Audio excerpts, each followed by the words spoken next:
everyone. So today I'm going to do a Draw My Life. I know that many of you are confused or interested why I'm doing this, but life always sets out obstacles for us if we like it or not. I'm going to start from the beginning on how I became the person I am today. School was my biggest obstacle in my life.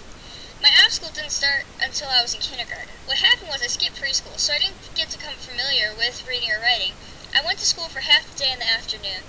After school started, my mom went to a parent-teacher conference and found out about my trouble of reading or writing.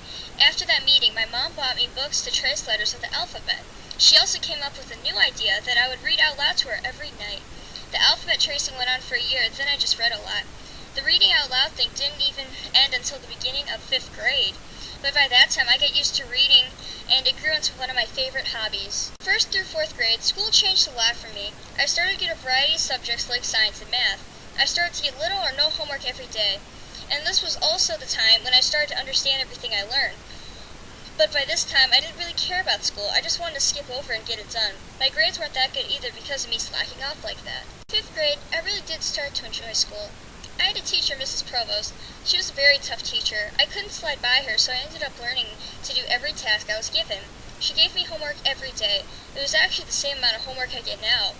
She gave each student a little binder that we had to write down our homework in. Mrs. Provost wanted to see us excel in a way we never knew possible.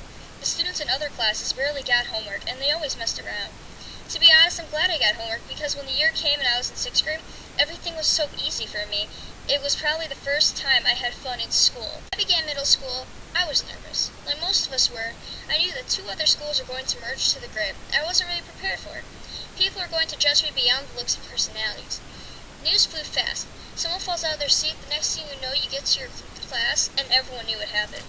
There was no friend zone or relationship zone. You either talk to them or you don't. It was that simple to understand. The grades were easy. All you had to do was pay attention. By the middle of the year, I started not to care about what others think. Friends are the people that make you have a good time. They lifted your spirits back up. They gave me ideas that I wouldn't have thought of by a long shot. Perseverance isn't easy. We do it all the time from the start we get out of bed in the morning.